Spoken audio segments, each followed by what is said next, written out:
We always end by talking about something outside of politics because we are full and complete human beings and we don't want to be mired in so much tragedy that we forget the joy in life. And Sarah, I noticed in a comment on Substack that you prefer to listen to country music in the summer. And that really connected with me. I like country music in the summer too.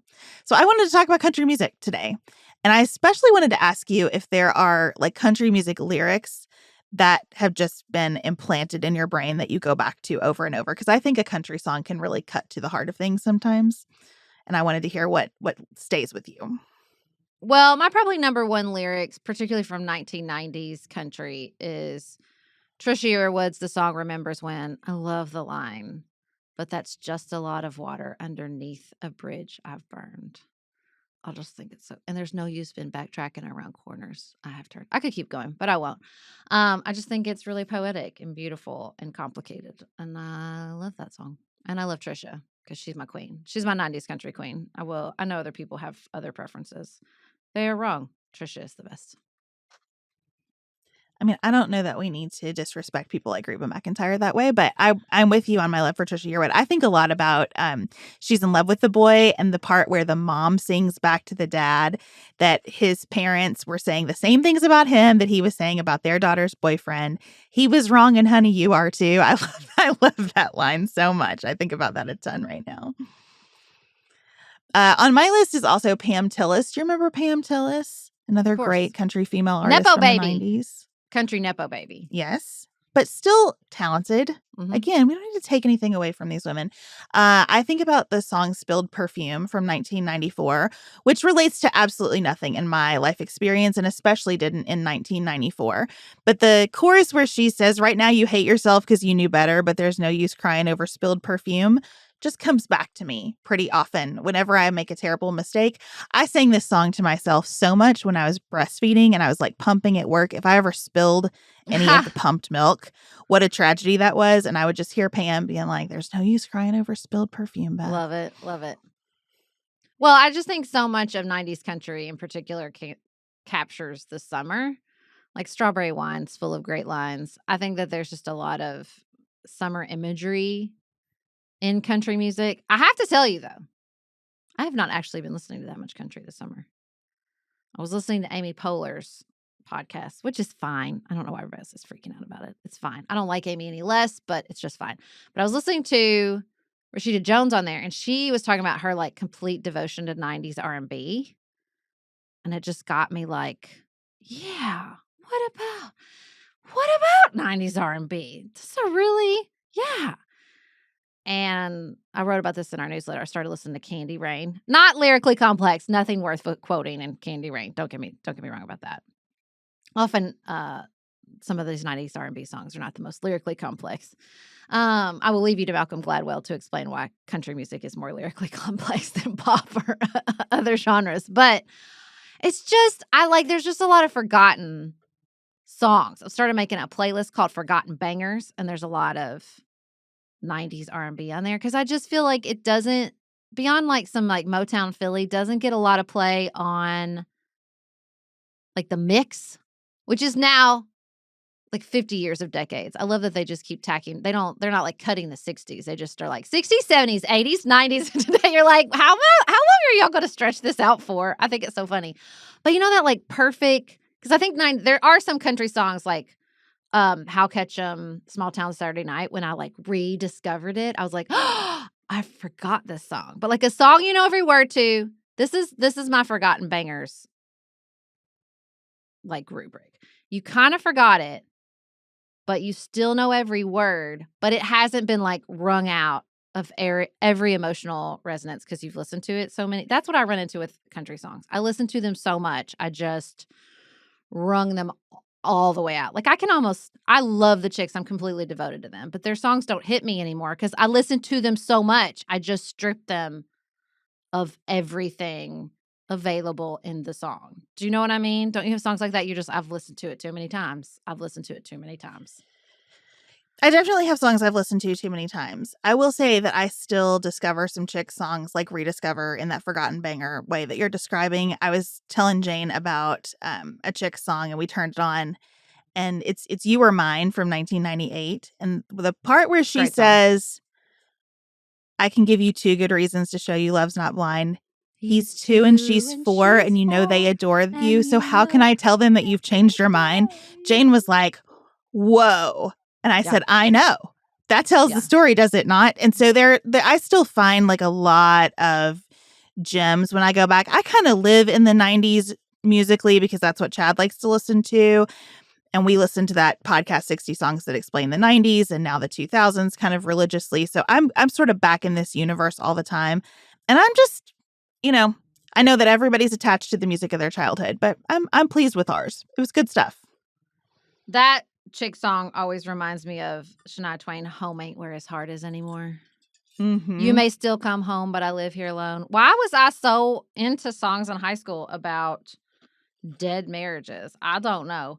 But no, I totally agree about the 90s. I used to really not love 90s music. I'm not going to lie to you, even though it was this 90s country was probably my gateway drug back into the 90s. Because, there's not a lot of 90s pop music. I do not understand Chad's devotion to 90s one-hit wonders. I think the 90s were the worst of the one-hit wonders. Maybe the aughts. Maybe they have worse one-hit wonders. It's a tough one. But every once in a while, somebody will grab they'll grab a song. Because there are good, some of the forgotten bangers are often one-hit wonders. And I think that's why they get lost. You also forget how much happened in the 90s where it was just the whole album. If you go back and look at the top 100 for those years, it'll be somebody's entire album, which I feel doesn't happen anymore. I mean, that Who's Better, Your Boots Been Under by Shania Twain, it has 10 songs on it. 8 of them were number one hits. It's a crazy, crazy high proportion of songs on that album that went number one. Well, the albums were exciting because CDs had just become a thing. And you would buy the CD and you would have the little book with the CD that had all the lyrics. You engaged with it as an album in a different way than you do now. And in a different way than you ever did with tapes. It was just this perfect marriage of audio and visual and tactile, something to touch and hang on to.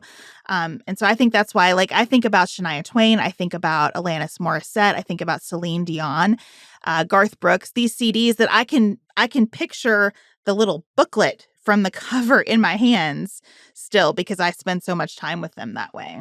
Well, Garth Brooks put out that box set of all his number ones. That's what I had that I was super, super obsessed with.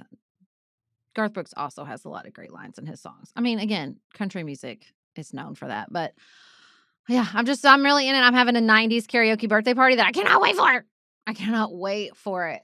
I cannot wait. I found another forgotten banger. Do you remember Can We Talk by Tevin Campbell? That's my other R&B. I do remember Can We God, Talk. that's so good. And I Want to Be Down by Brandy. I wore that Brandy album out. I loved that album. I want to be down. Bonus. Ugh. This is all really great music to work out to. It's just perfect for a little workout. I mean, I don't know if I would recommend Home Ain't Where His Heart Is anymore to work out to. The ballads, not so much. The ballads, not so much. Yeah, no, it's so good. It's so good. I just, I'm really feeling it. I'm in it deep. When I was, I think, 11 years old, I went on a trip driving to the Florida Keys from Kentucky. No, you should with not my drive grandparents all the way to the Florida Keys. Well, we did. Kentucky. We did it. Too far. We did it. And my grandfather loved country music.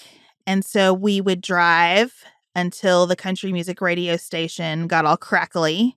And then he would just surf until he found the next one. Mm-hmm, mm-hmm. And this was the summer that Alan Jackson's Chattahoochee was everywhere. And so we listened to the song Chattahoochee approximately 30,000 times on our drive from Kentucky to the Florida Keys as we found the new radio station and it played it again. And I was thinking about that song so much while I was driving my kids to camp and thinking about Texas. And because Chattahoochee is about a river, down by the river on a Friday night. And I love the line, but I learned how to swim and I learned who I was, a lot about living and a little about love. And I really hope that as all of our kids, as many of our kids are at camp right now, that's what they're getting, that they're learning how to swim and learning who they are and a lot about living and a little bit of love. There's just a lot of coming of age songs in 90s country music. Just a lot of that particular coming of age genre. And the way I know that is because after the release of our second book, if you're like desperate to engage with 90s country after this conversation, I made a playlist called Now What We Listen to 90s Country, and it has a timeline. You are to listen to it in order. It's not to be shuffled, people. It goes from like small town, coming of age, falling in love, having kids, falling out of love, because you often have a second love. We're going to get a second love. Sometimes the love is eternal with like Randy Travis, but sometimes you get a second chance at love in country music. So I put them all together in like a life along the timeline of a life. If you're interested in this, we will put the link in the show notes. And you can send me your forgotten bangers, but I'm not going to open the playlist up because I don't trust you people. No, I'm just kidding. I'm just a control freak. But I am interested in people's forgotten bangers of all genres that I might add to my playlist if they're good enough. Sarah, you have said at least 60 things that I want to argue with you about in this segment, but we're going to let it go for today. We cannot pick every battle. I really appreciate all of you being with us. If you are not already subscribed to Pantsuit Politics, we would love for you to spend more time hanging out with us anywhere that you get your podcasts.